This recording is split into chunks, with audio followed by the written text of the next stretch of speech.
Bienvenue sur cette vidéo. Aujourd'hui, nous allons donc continuer avec les anecdotes. Vous y êtes friands, je sais que vous aimez bien. Alors, cette histoire, par contre, je vous préviens, elle va être un petit peu glauque. Et pas non plus trash, etc. Mais ça dénote un peu également ce qu'on peut percevoir et surtout les histoires qu'on a à gérer des fois au quotidien. Alors, c'est l'histoire d'une dame qui, à la base, venait pour une consultation, on va dire, dite normale, à me poser des questions sur le domaine professionnel, le domaine sentimental, etc. Et à un moment donné, elle me dit j'aimerais que vous regardiez parce qu'on a acheté une maison il y a quelques mois de ça. Et du coup, on a de la rénovation à faire dedans. Ok, très bien. Je commence donc à regarder, je demande à mes guides. Mes guides me transmettent des informations et d'un coup, je bloque. Je lui dis, mais attendez, il y a un truc que je ne comprends pas. Cette maison, alors déjà, je lui dis, voilà, je situe déjà la maison. Je lui explique, j'écoute, voilà, il y a une cuisine qui est comme ça et comme ça. Elle me dit, oui, c'est ça. Je dis, par contre, vous avez une maison à étage. Elle me dit, oui, tout à fait, on a cette marche et puis on a l'étage au-dessus. Très bien. Je lui dis, mais on parle d'une poutre. Vous avez une poutre dans cette maison? Elle me dit, oui. Je dis, par contre, c'est une poutre que vous avez repeinte. À la base, elle est en couleur bois naturel. Je vois du blanc dessus. Elle me dit, oui, mon mari n'aimait pas, donc du coup, on la repeinte en blanche. Ok, donc jusque-là, tout va bien. Puis on continue dans les rénovations. Puis je dis, mais attendez, vous avez des chats? Je dis, j'ai 2, le chiffre 2. Elle me dit, oui, on a 2 chats, en effet. Je dis, mais attendez, je comprends pas, il y a un comportement qui est bizarre chez vos chats. Parce qu'en effet aussi, en médiumnité, on peut capter aussi les animaux. Ça s'arrête pas qu'aux humains. Ça, c'est pareil, c'est quelque chose également qui évolue avec le temps. Et je dis, écoutez, moi, vos chats, ils ont un comportement un peu bizarre. Mais elle me dit, écoutez, c'est vrai, on a eu les premiers chats quand on est arrivé dans cette maison-là, ils ont fugué, ils sont jamais revenus. Les enfants en voulaient d'autres, donc du coup, on en a repris 2. Et je dis, mais les chats, là, ils sont prêts à fuguer à nouveau parce que je les sens pas très bien dans votre maison. Elle me dit, ah bon, mais comment ça? Ils n'ont pas fugué, vos chats, ils sont carrément barrés de la maison.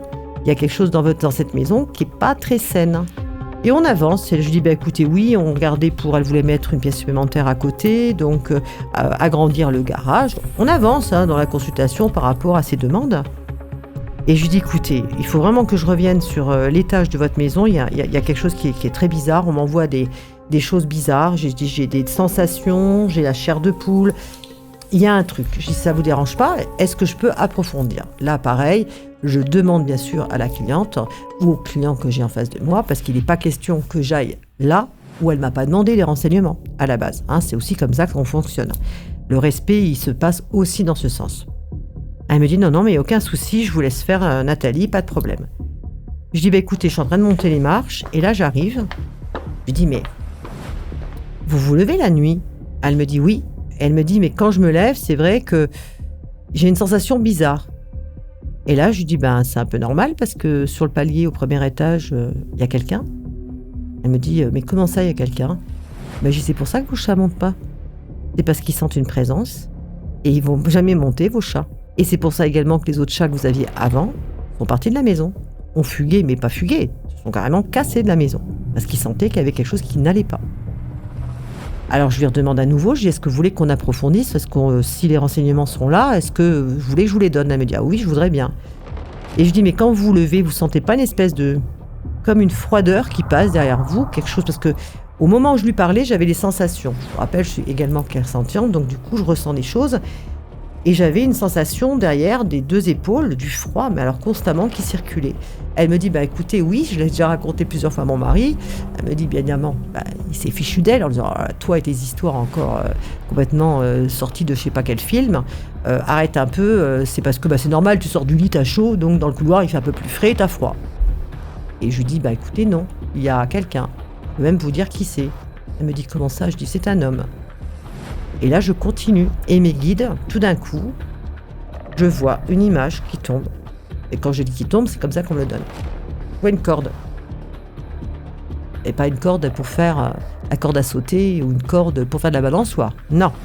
Je vois une corde avec un nœud coulissant. Vous voyez de quoi je veux parler. Et là, je lui dis, écoutez, pour moi, dans cette maison, il y a quelqu'un qui s'est pendu. Et la personne est entre deux. Elle est encore là. Elle est chez elle. Elle est ce qu'on appelle entre 2 mondes, elle n'est pas partie. La dame me dit, mais alors c'est ça alors le froid que j'avais. Et puis elle me dit, mais même des fois, j'avais des sensations de ne pas être seule dans certaines pièces. Je dis, oui, il est chez lui. C'est quelqu'un qui avait cette maison-là avant vous. Elle me dit, mais vous pouvez m'en dire plus? J'ai écouté, oui, je vais essayer, selon ce que mes guides vont transmettre. Donc on continue la consultation. Et là, je vois en effet le monsieur accroché à cette corde. Alors je lui dis, il s'est suicidé, en fait. Donc j'avais cet homme qui était avec cette fameuse poutre, que je voyais, rappelez-vous, au début de l'histoire, en bois. Elle m'a dit, oui, nous l'avons repeinte.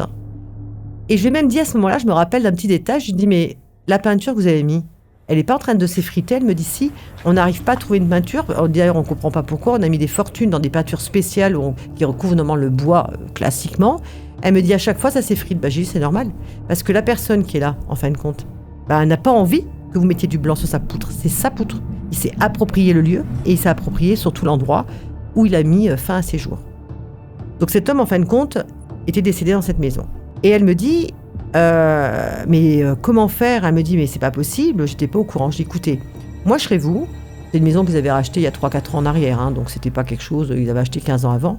Je dis, moi je serais vous, je demanderais déjà aux voisins, à voir un peu, parce qu'il y a une histoire quand même quelque part dans cette maison qui est un peu tragique. Et c'est pour ça d'ailleurs que vos chats montent pas, et c'est pour ça aussi que dans la consultation, à un moment donné, je lui avais dit, mais quand vous rentrez dans cette maison, vous n'avez pas une espèce de poids sur les épaules, une espèce de sensation qui vous fait du mal ou vous avez l'impression de ne pas avancer ou une lourdeur. Parce que je vous vois tout au moins à l'extérieur, ça va, avec une forme de légèreté.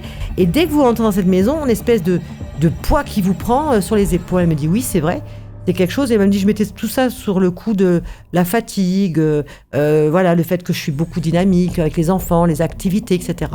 Et je lui dis, non.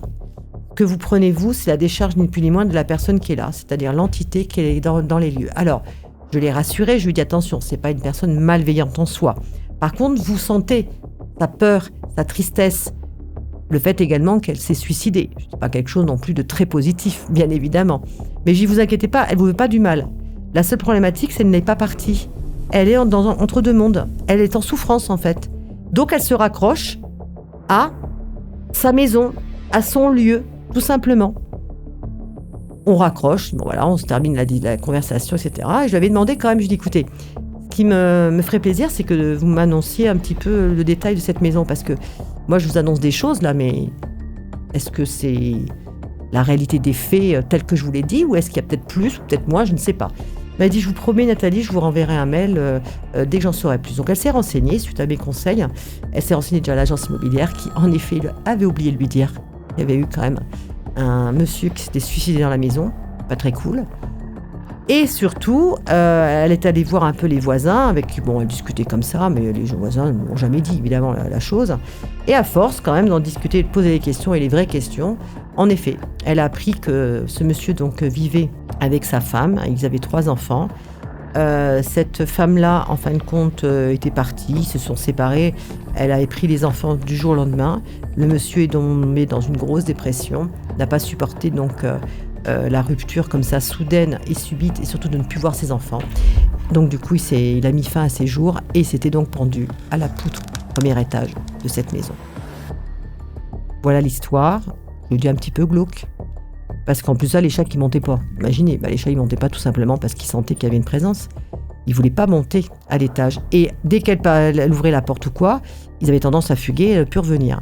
Tout simplement parce qu'ils sentaient qu'il y avait une entité qui était là.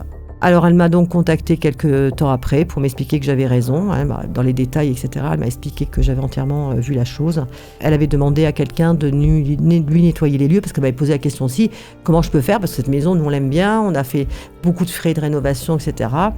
Donc, je lui avais expliqué comment faire et de prendre quelqu'un pour nettoyer, bien sûr, l'entité et lui demander gentiment de passer de l'autre côté, aller dans la lumière et d'être en paix. Et à partir de ce moment que ça a été bien fait, elle n'a plus jamais eu cette sensation de froideur en haut. Les chats ont pris les lieux, ont commencé à monter dans les étages. Et cette espèce de poids et de tension qu'il y avait, même au niveau du couple, ça atteignait également leur couple, du coup, c'était beaucoup plus estompé et tout allait bien dans le meilleur des mondes. Voilà une histoire parmi tant d'autres.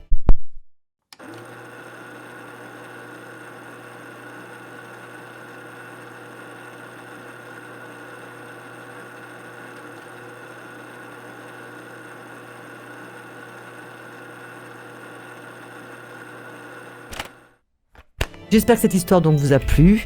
Je vous dis à très vite. N'oubliez pas de vous abonner sur la chaîne, liker, suivez-nous, abonnez-vous et je vous dis à bientôt.